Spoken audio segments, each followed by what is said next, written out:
সুপ্রিয় দর্শক, স্বচ্ছতা ও জবাবদিহিতার মধ্য দিয়ে সুশাসন প্রতিষ্ঠার ব্রত নিয়ে আয়োজিত তথ্যভিত্তিক সচিত্র প্রতিবেদনমূলক অনুষ্ঠান শেষ কোথায় এর পক্ষ থেকে আমি সৈয়দ মাহমুদুল ইলা আপনাদের জানাই সাদর আমন্ত্রণ। আমাদের আজকের বিষয় কুড়িগ্রাম জেলার জেলা ম্যাজিস্ট্রেটের ভ্রাম্যমাণ আদালতের বিভিন্ন কার্যক্রম নিয়ে। আসুন আমাদের মূল অনুষ্ঠানে।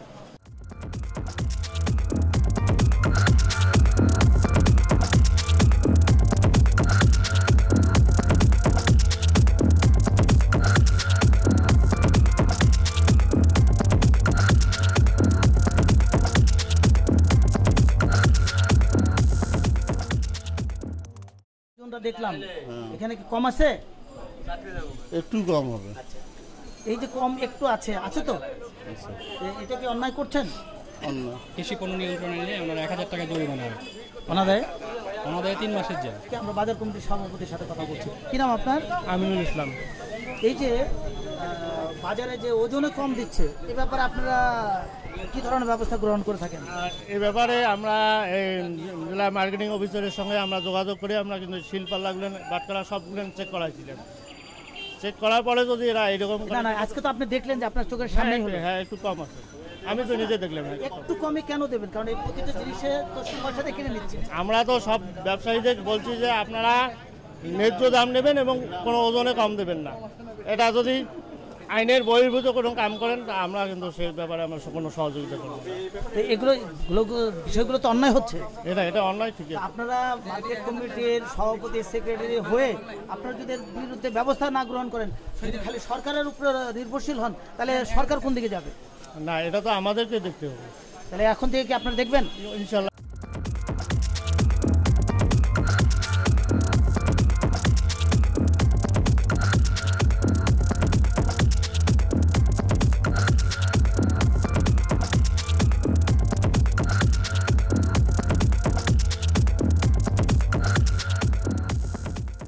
কতটুকু কম আছে? 50 গ্রাম কম আছে।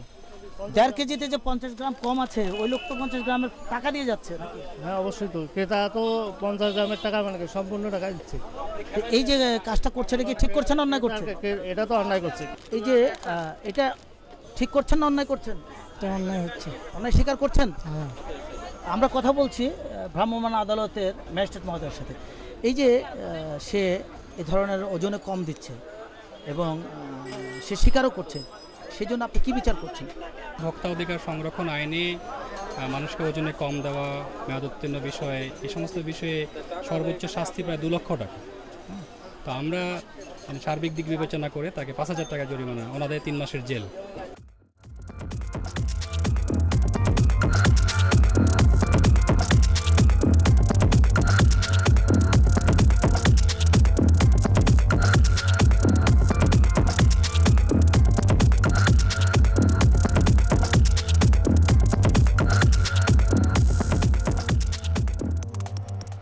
কুড়িগ্রাম জেলা মার্কেটিং অফিসারের সাথে কথা বলছি। কি নাম আপনার? আমার নাম মোহাম্মদ হুমায়ুন কবির। আপনারা দেখেন না যে এরকম বাজারে যে এরা এই পরিমাণে কম দেয়, এটা কি আপনারা মনিটর করেন? নিয়মিত বাজার মনিটর করছি এবং করার পাশাপাশি আমরা দোকানদারকে সবসময় বলে আসছি। কিন্তু আজকে যে ম্যাজিস্ট্রেট মহোদয় যখন এসছেন এবং আমরা দেখতে পেলাম যে এরা ওজনে কম দিচ্ছে, এ ব্যাপারে আপনার মন্তব্যটা কি? এ ব্যাপারে আমি আগে সচেতন করে দিয়েছি যে আপনারা যেগুলো বাটখারা যেগুলো ওজন কম আছে সেগুলো আপনারা বিএসটিআই থেকে যেগুলো অনুমোদিত যে বাটখারা আছে এটা ওখান থেকে লোক আসলে ওনাদের মাধ্যমে আপনি এটা ইয়ে করে নেন, মানে কোনো সমস্যা থাকলে এটা ঠিক করে নেন। কিন্তু আমরা যে কটা দোকানে গেলাম প্রত্যেকটাতেই দেখতে পাচ্ছি যে ওজনে তাদের কম, এটার কারণটা কি? এটা তাদের যেটা আমি বলবো যে সচেতনতার অভাব। কারণ আপনি এই দোকানের মালিক? জি। কি নাম আপনার? আক্তারুল ইসলাম। আপনি মানুষকে ওজনে কম দিচ্ছেন কেন? তো জানা সত্ত্বে আর ছাড় দিচ্ছি না এখন দেখতে পাচ্ছেন যে ওজনে কম এটাই। কম যে দিচ্ছেন, এটা কি এখন দেখতে পাচ্ছেন? হ্যাঁ এখন তো দেখি এটা কি ঠিক হচ্ছে?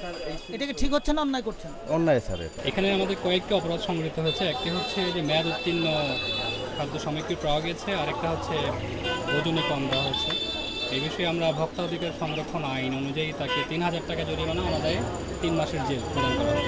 এই ধরনের অপরাধীদের সাজা তো হচ্ছেই, এবং এর সাথে আমরা বলবো যে সংশ্লিষ্ট মার্কেট কমিটি যারা সভাপতি সেক্রেটারি আছেন তারা যদি এর ব্যাপারে প্রয়োজনীয় আইনানুগ ব্যবস্থা গ্রহণ না করেন, আমরা সংশ্লিষ্ট মোবাইল কোর্টের কাছে এবং সংশ্লিষ্ট প্রশাসনের কাছে জোর দাবি জানাবো এবং এলাকাবাসীর দাবি এই কমিটির সাথে যারা জড়িত তাদের বিরুদ্ধে এর পরবর্তী পর্যায়ে আইনানুগ ব্যবস্থা গ্রহণ করবেন, এমনটাই আশা করে অত্র এলাকার জনসাধারণ।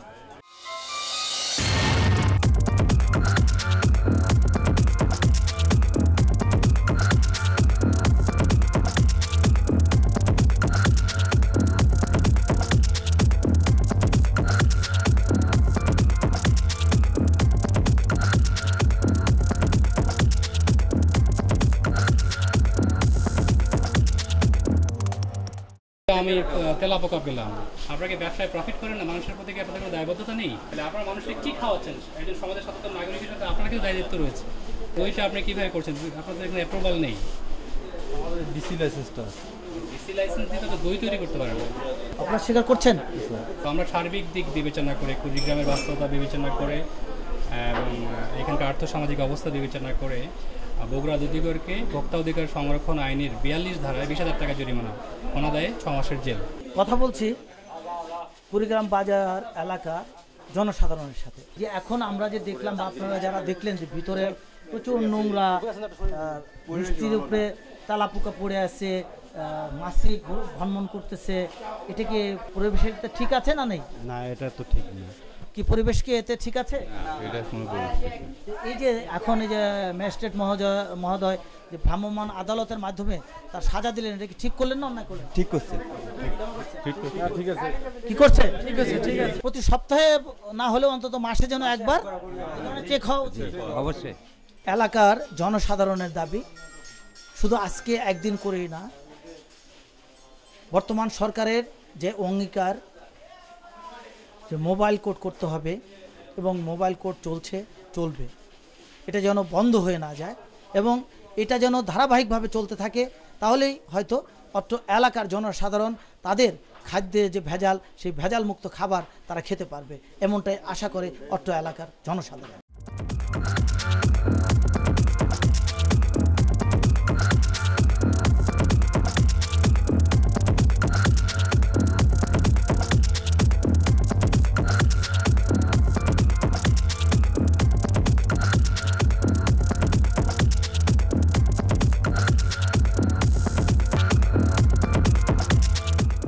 আপনি কোত্থেকে এসছেন?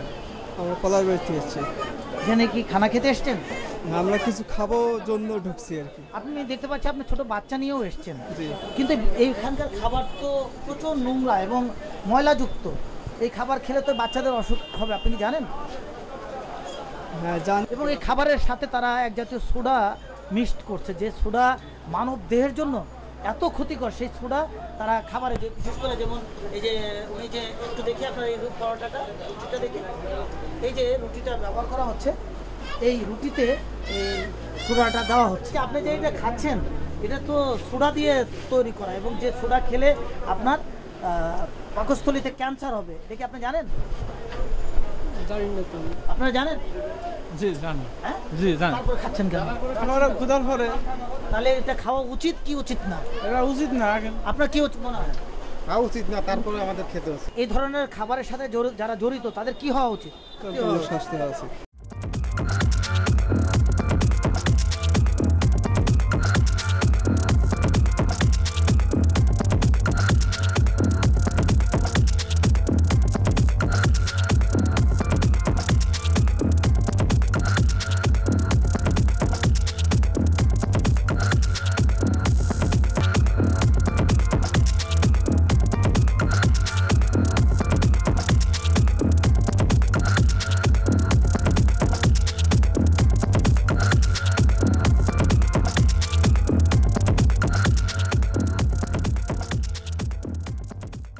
এটা খেলে যে মানুষ মারা যাবে, তার লিভারে ক্যান্সার হবে।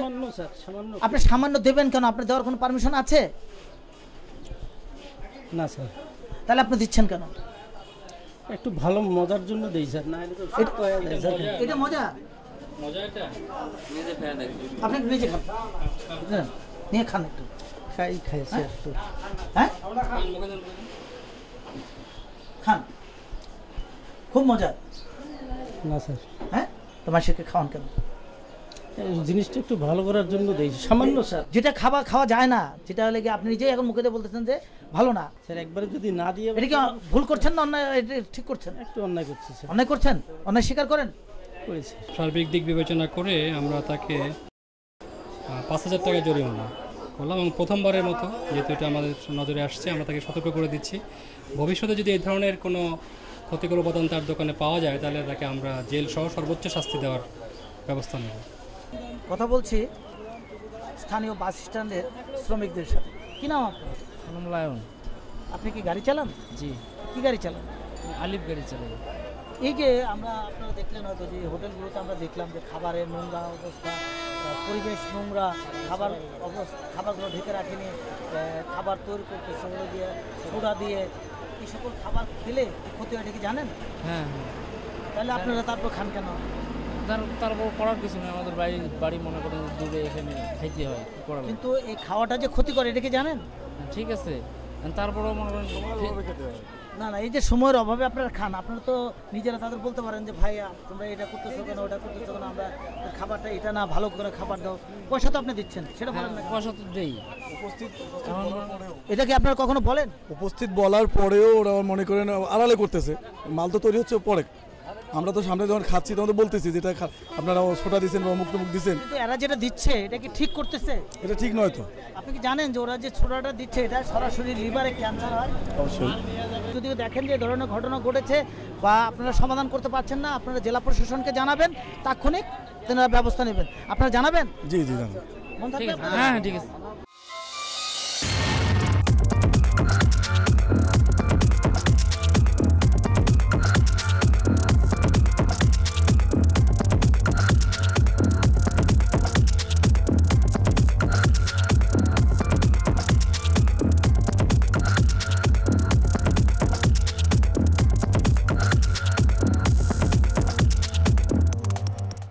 আপনার কি কি নাই? হ্যাঁ, ড্রাইভিং লাইসেন্স।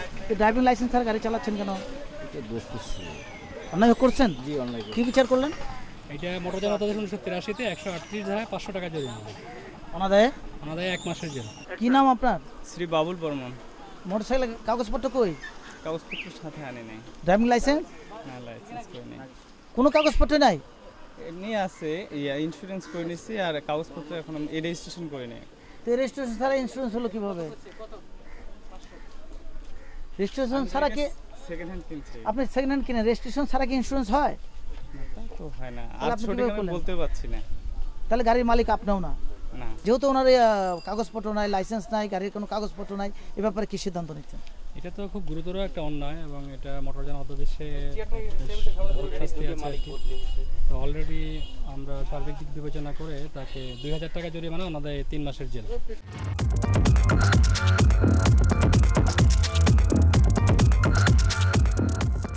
এটা ডেট কবে? লাস্ট 14। হ্যাঁ, ঠিক আছে, এভরিথিং ওকে। হ্যাঁ, ঠিক আছে। কাগজ কি দেখতে পেলেন? হ্যাঁ, সব সঠিক আছে। এই পিক আপটির সকল কাগজপত্র সঠিক আছে? এটা হচ্ছে যে ওনার ইন্স্যুরেন্সের ডেট এটা পার হয়ে গেছে, এই জন্য আমরা তাকে 500 টাকা জরিমানা করলাম। আর আপনার লাইসেন্স কই? Driving licence? ড্রাইভিং লাইসেন্স কই? ড্রাইভিং লাইসেন্স ভ্যালিড আছে। তারা বলছে গাড়ির কাগজ বাসায় রেখে এসেছি, বা কোনো গাড়ি আটক করা হলে তাৎক্ষণিক উপর মহল থেকে বিভিন্ন লোক বিভিন্ন পন্থা থেকে তারা ফোন দিয়ে এই সংশ্লিষ্ট প্রশাসনকে চাপ সৃষ্টি করে থাকে। জনগণের স্বার্থে এ ধরনের অপরাধীর দৃষ্টান্তমূলক শাস্তি হবে এমনটাই আশা করে এদেশের প্রতিটি মানুষ। কথা বলছি কুড়িগ্রাম জেলার জেলা প্রশাসক মোহাম্মদ হাবিবুর রহমান সাহেবের সাথে। বর্তমান সরকারের আমলে কুড়িগ্রাম জেলার উন্নয়নমূলক কি কি কাজ বর্তমানে চলছে? আমি 2010 সালের 2রা মে এই জেলা প্রশাসক হিসেবে যোগদান করেছি। যোগদানের পরেই আমি এই জেলায় দেখতে পেয়েছি যে শহর জীবিকায়ন প্রকল্প নামে একটি প্রকল্প চালু আছে এবং ন্যাশনাল সার্ভিস প্রোগ্রামটিও মাননীয় প্রধানমন্ত্রী আমি যোগদানের পূর্বে 6 মার্চ উদ্বোধন করেছেন এবং তার প্রথম ব্যাচের প্রশিক্ষণ কার্যক্রম শুরু হয়েছে এবং সেই সময়েই আপনার একটি বাড়ি একটি খাবার প্রকল্প সুবিধাভোগীদের নির্বাচনের কাজটিও প্রাথমিকভাবে সমাপ্ত করা হয়েছে। আমি এখানে আসার পরে আমি এই 3টি প্রকল্প চলমান দেখে অত্যন্ত অভিভূত হয়েছি। এই এলাকার সাধারণ মানুষের জীবনযাত্রা উন্নয়নের জন্য এবং জাতীয় প্রবৃদ্ধিতে তাদের যাতে অবদান রাখতে পারে। মানে প্রধানমন্ত্রীর যে অঙ্গীকার দেশটি মধ্যম আয়ের একটি দেশে পরিণত করা, সেক্ষেত্রে তাদের অবদান যাতে তারা সেক্ষেত্রে অবদান রাখতে পারে, এই জন্য যে কার্যক্রমগুলো চলছিল আমার কাছে খুবই অনুকূল বা পজিটিভ মনে হয়েছে। এবং এইসব প্রকল্পের সঙ্গে সকল বিভাগের উন্নয়নমূলক কর্মসূচি যেগুলো আছে এবং সামাজিক নিরাপত্তা বেষ্টিনী অর্থাৎ যেসব কর্মসূচি আছে সেগুলো আমি দেখেছি যে এই এলাকার মানুষের জন্য অত্যন্ত প্রয়োজনীয় এবং সদস্য সরকার সুচিন্তিতভাবে সুনির্বাচিতভাবে সেই প্রকল্পগুলো এলাকার বাস্তবায়নের জন্য জেলা প্রশাসন সহ সংশ্লিষ্ট সকল বিভাগকে নির্দেশ দিয়েছে। আমরা সেগুলো বাস্তবায়নের জন্য আমাদের যে সক্রিয় আমরা ভূমিকা রাখছি। আমি সকল বিভাগের সঙ্গে সমন্বয় করে যাতে প্রতিটি প্রকল্প অনুপুঙ্খানুপুঙ্খ বা প্রকল্পের মেসেজ বা যে মেজাজ সেটি বা প্রকল্প সম্পর্কে অনুপুঙ্খভাবে বোঝেন এবং পুঙ্খানুপুঙ্খভাবে সেটি বাস্তবায়ন হয়, সে ব্যাপারে আমরা কাজ করে যাচ্ছি। মোবাইল কোর্টের মাধ্যমে আপনারা কি কি পদক্ষেপ গ্রহণ করছেন? আমি এই জেলা প্রশাসক হিসেবে যোগদানের পরেই আমি যেসব আইনে মোবাইল কোর্ট পরিচালনা করা দরকার আমি সেটির একটি মানে সূচি, সাপ্তাহিক একটি সূচি তৈরি করে দিয়েছি। প্রতি সপ্তাহে যাতে ম্যাজিস্ট্রেটরা সুষমভাবে সকল আইনে মোবাইল কোর্ট পরিচালনা করেন, সেই হিসাবে আমার মোবাইল কোর্ট পরিচালনা চলছে। এবং এক্ষেত্রে আমাদের ইউনি সাহেবরা যেহেতু তারা নির্বাহী ম্যাজিস্ট্রেট হিসাবে দায়িত্ব পালন করেন এবং ইভেন এসিল্যান্ড সাহেবরা, তাদেরকে আমরা মোবাইল কোর্ট পরিচালনা করাচ্ছি। মোবাইল কোর্ট পরিচালনার ক্ষেত্রে আমি একটি অসুবিধার কথা বলি, সেটি হলো আমার জেলা সদর সহ উপজেলা সদরগুলো খুব ছোট এবং এখানে বিভিন্ন যেসব বিষয়ে আমরা মোবাইল কোর্ট পরিচালনা করব সেগুলোর ক্ষেত্র খুব সংকুচিত। ফলে মোবাইল কোর্ট উপনিভাবে বা এটা বারবার পরিচালনা করার ক্ষেত্রে আমার সমস্যা। তারপরেও আমাদের ক্যাবিনেট ডিভিশনের নির্দেশ, জনপ্রশাসন মন্ত্রণালয়ের নির্দেশ, মাননীয় প্রধানমন্ত্রীর ডিজায়ার যে তিনি চান যে একটি অপরাধ মুক্ত সমাজ গঠন করা এবং সর্বক্ষেত্রে একটি স্বচ্ছতা বিধান করা, জবাবদিহিতা বিধান করা, এই জন্য আমরা মোবাইল কোর্ট পরিচালনা করে যাচ্ছি। আমি যেমন মাছের ক্ষেত্রে আমি বলবো যে আমাদের ফরমালিন কিটগুলো আমরা নিজেরা সংগ্রহ করেছি মৎস্য বিভাগের মাধ্যমে, সেগুলির মাধ্যমে আমরা মোবাইল কোর্ট পরিচালনা করে থাকি। অনেক ক্ষেত্রে প্রশ্ন ওঠে যে কিটগুলো কিছুটা ইনএফেক্টিভ, কিন্তু তবুও আমাদের কাজে আসছে। আমি বলবো যে আপনার খাদ্যের যে খাদ্য সামগ্রীর বিষয়ে, বিশেষত আপনার মিষ্টি, দই বা আপনার কনফেকশনারি খাবারের বিষয়ে আমরা মোবাইল কোর্ট পরিচালনা করে যাচ্ছি। সেক্ষেত্রে বিএসটির একটা অসুবিধা হলো, বিএসটির যে একজন ইন্সপেক্টর থাকার কথা, আমরা অনেক লেখালেখি করেও যোগাযোগ করেও আমরা পাই না। তারপরেও আমরা অন্তত পক্ষে কোনো ক্ষেত্রে বিএসটির ইন্সপেক্টর ছাড়াও আমরা সতর্কতামূলকভাবে আমরা মোবাইল কোর্ট পরিচালনা করি, যাতে কেউ যেন বাড়াবাড়ি না করে, কেউ যেন আইনের লঙ্ঘন না করে।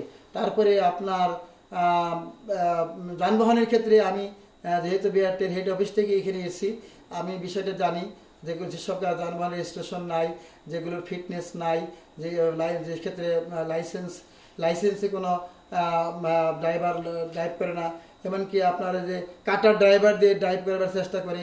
আবার অনেক সময় আছে যেমন নসিমন, করিমন, ভটভটি, তারপরে ইদানিং অটো রিক্সা আসছে, এগুলো যাতে মানুষের জীবন সংহারক না হতে পারে, তার জন্য আমি পৌনঃপুনিকভাবে মোবাইল কোর্টে আমি ম্যাজিস্ট্রেট নিয়োগ করে থাকি বা নির্দেশনা দিয়ে থাকি এবং পুলিশ প্রশাসনও এক্ষেত্রে আমাকে সহযোগিতা করেন এবং তারা নিজেরাও তাদের দিক থেকেও যথেষ্ট অগ্রণী ভূমিকা পালন করেন। বর্তমান সরকারের ডিজিটাল বাংলাদেশ গড়ার প্রত্যয়ে আপনার প্রশাসনের পক্ষ থেকে কি কি ব্যবস্থা গ্রহণ করছেন? উন্নত বিশ্বের সঙ্গে আমাদের দেশকে যদি আমরা তুলনা করতে চাই, যদি এগিয়ে যেতে চাই, অথবা যদি আমাদের দেশের ভাবমূর্তিকে আমরা যদি বহির্বিশ্বে ফুরিয়ে তুলতে চাই, তাহলে আমি মনে করি আমাদের এটি খুবই প্রয়োজন। আমি জেলা প্রশাসক হিসাবে যোগদান করার পরেই তথ্য সেবা কেন্দ্র ইউনিয়ন পর্যায়ে চালু হয়। আমার জেলার মধ্যে 72টি ইউনিয়ন রয়েছে, 72 ইউনিয়নের তথ্য সেবা কেন্দ্র চালু রয়েছে।